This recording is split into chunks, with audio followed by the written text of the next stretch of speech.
Le jour où son mariage s'est effondré, il n'y a pas eu de cris, juste le bruit d'une fourchette posée délicatement à côté d'une assiette de poulet rôti encore fumant. Pour Sophie Parker, âgée de 35 ans, la vie s'était installée dans un rythme si prévisible qu'elle le croyait indestructible, une mélodie douce qu'elle pensait fredonner pendant des décennies.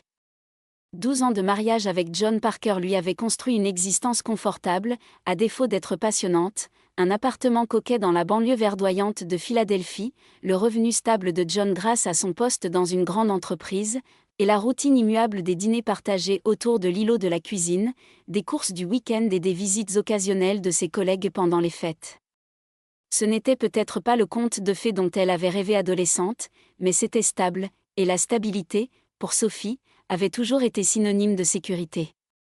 C'est pourquoi l'instant où tout a basculé est arrivé comme un coup de tonnerre dans un ciel d'été, brutal, assourdissant et impossible à ignorer.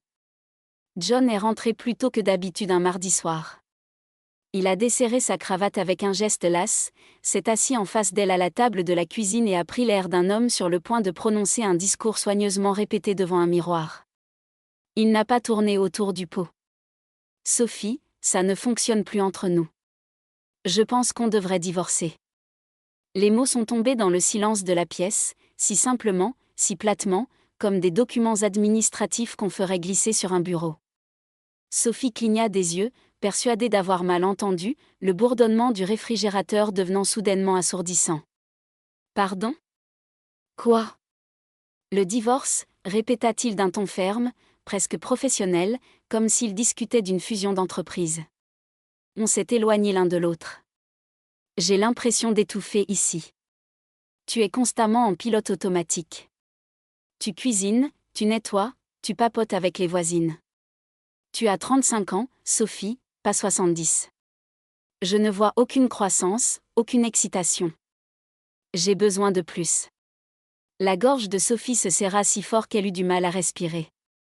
John, est-ce que tu t'entends parler ? C'est toi qui m'as demandé de quitter mon travail. Tu as dit que ta femme ne devrait pas avoir à se soucier de quoi que ce soit, que tu voulais une maison calme et parfaite où rentrer chaque soir. Tu voulais que je sois là, que je m'occupe de tout. Tu as présenté ça comme un cadeau, un luxe que tu m'offrais. Sa mâchoire se contracta, mais il secoua la tête, balayant ses paroles d'un revers de main. Je ne t'ai pas forcé, Sophie. Nous étions d'accord. C'était la bonne décision à l'époque. Nous n'étions pas d'accord, rétorqua-t-elle, sa voix plus sèche, plus dure qu'elle ne l'aurait voulu. Nous nous sommes disputés pendant des semaines. Tu m'as eu à l'usure. Tu n'aimais pas mes amis, tu disais qu'ils étaient une distraction, alors j'ai cessé de les voir. Tu ne voulais pas que je fasse de longues heures, alors j'ai abandonné un poste que j'adorais. Tu m'as promis que tout irait bien parce que tu gagnais assez pour nous deux. Et maintenant, tu es assis là, à me dire que c'est moi, le problème ? John expira bruyamment par le nez, comme un homme qui vient de conclure un débat fastidieux. Il ne s'agit pas de rejeter la faute. Il s'agit de la réalité. J'ai besoin d'évoluer, et je ne peux pas le faire avec toi. J'y pense depuis des mois. Ce n'est pas une décision impulsive. La poitrine de Sophie lui faisait mal, mais quelque chose de plus profond, une intuition froide et aiguisée, la poussa à poser la question fatidique. Elle se surprit à observer les micro-expressions de son visage. Y a-t-il quelqu'un d'autre ? John détourna le regard. Le silence qui suivit fut plus assourdissant que n'importe quel aveu. Le bout de ses oreilles vira au rose, ses lèvres se pincèrent. C'était la seule réponse dont elle avait besoin. Il y en a une, n'est-ce pas, murmura-t-elle, le souffle coupé. Finalement, il marmonna, sans la regarder. Oui. Elle s'appelle Chloé. Ces mots la dévastèrent. Sophie le fixa, voyant pour la première fois un étranger. Cet homme autour duquel elle avait bâti sa vie entière parlait maintenant avec une désinvolture glaçante, comme s'il annonçait simplement un changement de fournisseur. Après tout ce temps, tu me jettes pourquoi ? Une femme qui te fait te sentir jeune à nouveau ? Il se hérissa, enfin offensé. Ne minimise pas ça. Ce n'est pas une simple aventure. C'est quelqu'un avec qui je me sens plus connectée que je ne l'ai jamais été avec toi. Elle me voit. Elle me fait me sentir vivant.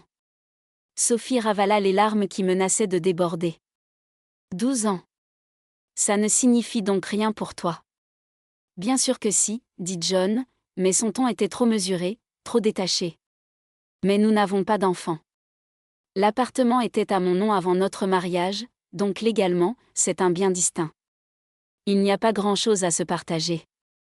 La Pennsylvanie est un État où le divorce sans faute est la norme. On peut régler ça proprement, sans drame. Pas de bataille juridique. Je te donnerai une pension alimentaire pour que tu puisses te remettre sur pied. Ses mains, posées sur le plan de travail en granit froid, se mirent à trembler. Une pension alimentaire, répéta-t-elle, un rire amer et incrédule s'échappant de ses lèvres. Tu crois qu'une enveloppe pleine de billets va réparer ça ? J'essaie de te faciliter les choses, dit-il en se penchant en avant, comme si la logique pouvait effacer la cruauté. Tu as besoin d'un nouveau départ. Tu as cette vieille ferme familiale dans les Poconos, l'héritage de tes grands-parents. Elle t'appartient, libre de toute dette. Vas-y, rénove-la. Prends le temps de réfléchir à ce que tu veux faire. Sophie songea à la ferme. Elle n'y avait pas mis les pieds depuis des années. Le bardage délabré, gris et usé par le temps. Les balustrades du porche, pourries. L'odeur de foin et de poussière qu'elle avait fui dans son enfance. Elle avait laissé cet endroit derrière elle pour une raison. Cette maison appartenait à un passé solitaire, rural, presque étouffant. Tu me bannis, dit-elle d'une voix basse mais pleine d'une nouvelle assurance. Tu me traites comme un fardeau dont tu as hâte de te débarrasser. Je t'offre de la stabilité, rétorqua John, son ton s'adoucissant comme s'il se croyait magnanime. Prends une semaine pour rassembler tes affaires. Je te laisserai de l'argent pour commencer. S'il te plaît, ne complique pas les choses. Nous savons tous les deux que c'est terminé. Il se leva, rajusta sa cravate et se dirigea vers la porte avec l'efficacité d'un homme se rendant à sa prochaine réunion. La porte se referma avec un clic sec, laissant Sophie seule dans le silence assourdissant. Elle resta assise devant l'îlot de la cuisine, les yeux fixés sur le dîner intact qu'elle avait préparé quelques heures plus tôt. L'odeur du poulet rôti lui donnait maintenant la nausée. Sur une étagère, leur photo de mariage ensoleillée, souriante, naïve la narguait. Lentement, délibérément, elle prit le cadre et le retourna. Pour la première fois en 12 ans, l'appartement lui parut étranger, comme une chambre d'hôtel après le départ de l'autre occupant. Son mariage ne s'était pas terminé dans une explosion de colère, mais dans une conversation calculée et une proposition de disparaître dans les collines. Et tandis que la nuit tombait sur Philadelphie, Sophie comprit qu'elle n'avait pas d'autre choix que de retourner dans cette vieille ferme des Pocono Hills. Non pas par désir, mais par nécessité. La semaine qui suivit fut un brouillard de gestes mécaniques. Sophie se déplaçait dans l'appartement comme une invitée sur le point de partir, pliant des vêtements dans des cartons, empilant des assiettes avec une précision dénuée d'émotion. L'enveloppe que John lui avait laissée, remplie de billets neufs, reposait dans son sac à main, à la fois une insulte et une bouée de sauvetage. L'idée de dépenser son argent lui donnait la nausée, mais elle savait aussi qu'elle n'avait guère le choix. Aucun emploi ne l'attendait, aucun appartement n'était à son nom. Tout ce qu'elle possédait, c'était la ferme des Pocono Hills, une propriété qu'elle n'avait pas touchée depuis plus d'une décennie. Le samedi matin, son petit SUV était chargé à ras-bord. La lunette arrière était presque entièrement obstruée par des cartons portant des étiquettes écrites de sa propre main, livres, vêtements d'hiver, souvenirs. Elle s'arrêta un instant sur le seuil de l'appartement, jetant un dernier regard sur les pièces vides où son mariage s'était éteint en silence. Elle ne pleura pas. Ses larmes s'étaient taries, remplacées par une sorte de colère froide et acérée. Elle ferma la porte et se dirigea vers la voiture sans se retourner. Le trajet vers le nord fut long et silencieux, le bourdonnement de l'autoroute comblant le vide que John occupait autrefois avec ses plaintes désinvoltes sur la circulation ou ses anecdotes du bureau. Philadelphie céda la place aux banlieues, puis à de vastes étendues de terres agricoles parsemées de granges rouges et de panneaux publicitaires délavés. À mesure que les kilomètres défilaient, le réseau cellulaire se mit à vaciller, puis disparut complètement, laissant Sophie seule avec ses pensées. Plus elle approchait des montagnes, plus sa poitrine se serrait. Le soleil était déjà bas lorsqu'elle atteignit la sortie pour les Poconos. La route se rétrécit, serpentant à travers des collines aux senteurs de pin et de terre humide, l'air du soir étant nettement plus frais qu'en ville. Elle se souvenait de ses voyages d'enfance sur cette même route, le visage collé à la vitre tandis que ses parents se disputaient à voix basse sur le siège avant. Même à l'époque, elle s'était jurée de quitter cet endroit pour ne jamais y revenir. L'ironie de la situation la guidait maintenant comme un fil invisible. Lorsqu'elle s'engagea enfin dans l'allée de gravier, les phares de sa voiture balayèrent la ferme. Elle se dressait là, une silhouette négligée blottie contre les arbres.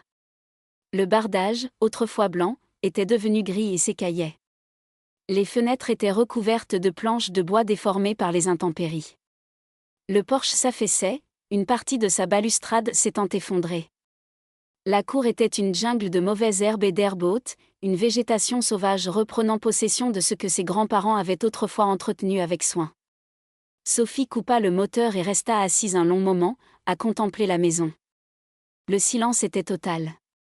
Pas de voisins, pas de bruit de circulation, juste le chant des grillons et l'aboiement lointain d'un chien, quelque part dans les collines.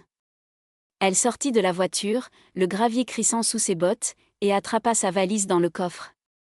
L'air était vif, terreux, imprégné d'un parfum de feuilles humides et de mousse. Elle gravit les marches grinçantes du porche et inséra la vieille clé en laiton dans la serrure. Elle hésita un instant, puis un déclic se fit entendre. La porte s'ouvrit dans un long gémissement, libérant une odeur de poussière et d'air vicié. À l'intérieur, la maison semblait à la fois figée dans le temps et profondément abandonnée. Des grains de poussière dansaient dans le faisceau de sa lampe de poche. Un papillon de nuit voleta contre le mur, dérangé dans sa cachette. La table de la cuisine était toujours là, recouverte d'une fine couche de crasse.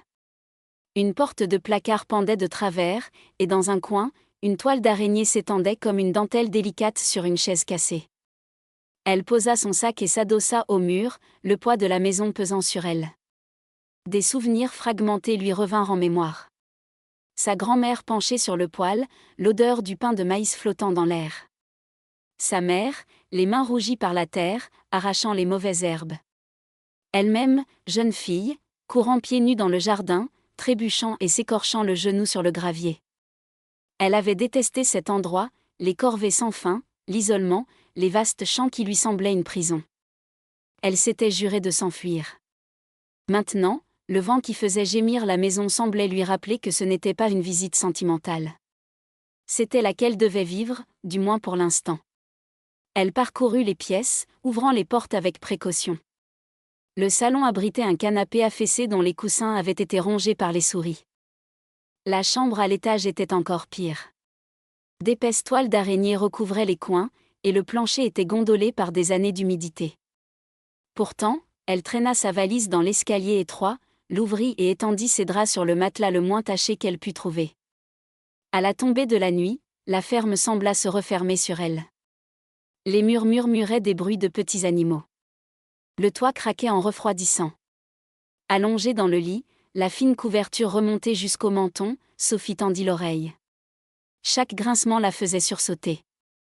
Le bruit de fond de la ville lui manquait, les sirènes lointaines, le vrombissement des voitures. Ici, le silence était trop dense, rompu seulement par le chant solitaire d'une chouette dans les arbres. Pour la première fois depuis l'annonce de John, Sophie s'autorisa à admettre la vérité. Elle avait peur. Pas seulement de la maison ou de la solitude, mais de l'avenir vide qui s'étendait devant elle. 12 ans de mariage s'étaient terminés par une conversation au dîner. Elle était maintenant allongée dans un lit qui sentait le moisi, les yeux fixés sur un plafond qu'elle avait cru ne jamais revoir. Elle pressa une main contre sa poitrine, s'efforçant de calmer sa respiration. La ferme était à elle. Elle tombait peut-être en ruine, mais c'était tout ce qui lui restait.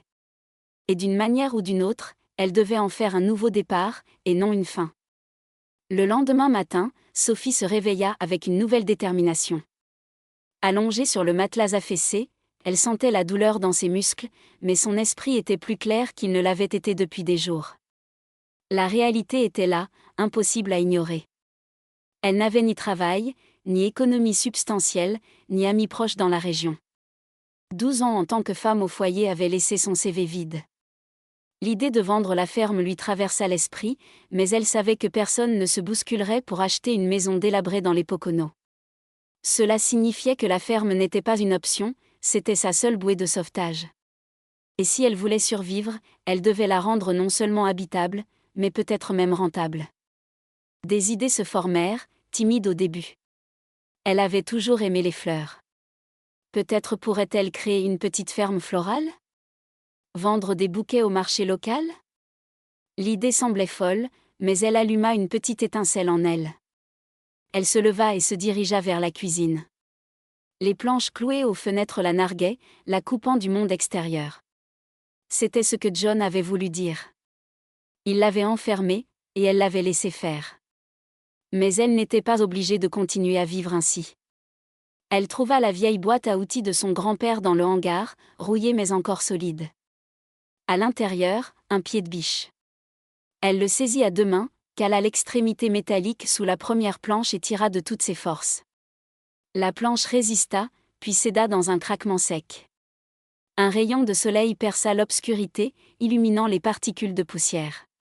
Sa poitrine se souleva. Elle enleva une autre planche, puis une autre, jusqu'à ce que la fenêtre soit entièrement dégagée. Elle passa à la suivante, les muscles en feu, la sueur coulant dans son dos. À chaque planche arrachée, la maison semblait respirer à nouveau. Et elle aussi. Quand elle eut terminé, épuisée et couverte de saleté, les pièces étaient inondées de lumière naturelle. La ferme était toujours en ruine, mais ce n'était plus un tombeau. C'était un point de départ. Elle remplit un seau d'eau à la pompe du jardin et commença à nettoyer. Le rythme du travail la calmait. Chaque coup d'éponge effaçait plus que de la crasse. Ce soir-là, assise sur une chaise près de la fenêtre, elle regarda les collines peintes d'or par le soleil couchant. Pour la première fois depuis que John avait prononcé le mot « divorce », elle sentit une parcelle de contrôle lui revenir. « Si je peux ouvrir une fenêtre », murmura-t-elle, « je peux ouvrir une porte. » Le lendemain, alors qu'elle transportait une autre brassée de planches sur le porche, elle entendit le crissement de pas sur le gravier. Un homme de grande taille, accompagné d'un chien couleur sable, se tenait au bord du jardin. « Et » cria-t-il, sa voix pleine de suspicion. « Cette maison est vide depuis des années. Vous ne pouvez pas entrer comme ça. » L'indignation monta en elle. « Je n'entre pas par effraction. »« C'est ma maison, » répondit-elle, se redressant. « Je suis Sophie Parker. Mes grands-parents en étaient les propriétaires. J'ai emménagé hier. » L'homme la dévisagea, puis son expression s'adoucit. « Parker. Tu es la petite fille de Margaret Parker. Eh bien, je suis damnée.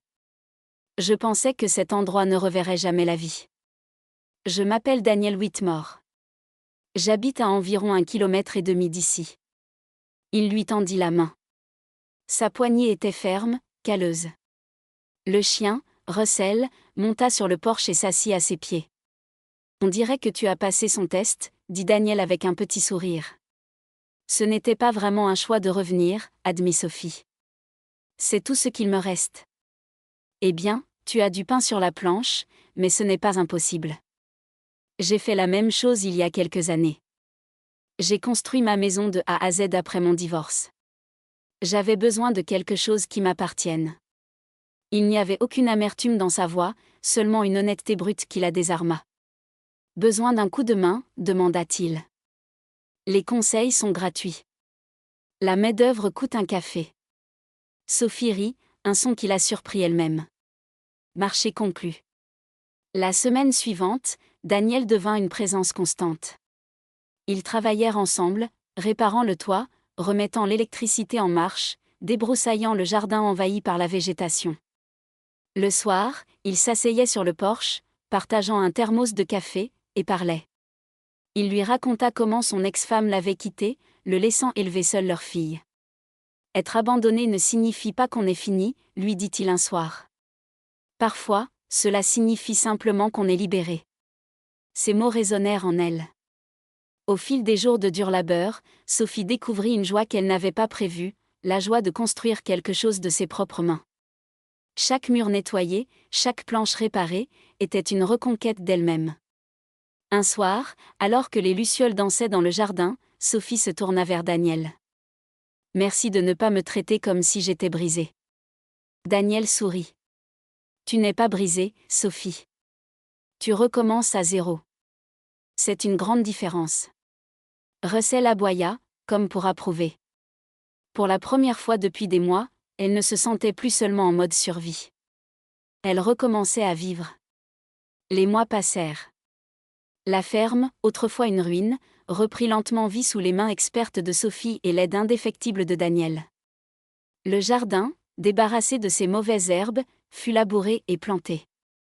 Des rangées de lavande, de tournesol et de zinnias commencèrent à pousser, leurs couleurs vives contrastant avec le bois vieilli de la grange. Sophie avait trouvé sa vocation. Elle passait ses journées les mains dans la terre, apprenant les rythmes des saisons, découvrant une force en elle qu'elle ignorait posséder. Elle commença à vendre ses bouquets au marché fermier local. Au début, timidement, avec un petit stand et quelques seaux de fleurs. Mais la beauté et la fraîcheur de ses arrangements attirèrent rapidement l'attention. Les gens étaient charmés par son histoire, la femme de la ville qui avait redonné vie à la vieille ferme Parker. Bientôt, sa petite entreprise, qu'elle baptisa « La Colline aux Fleurs », devint un succès local. Daniel était toujours là, un soutien silencieux et constant.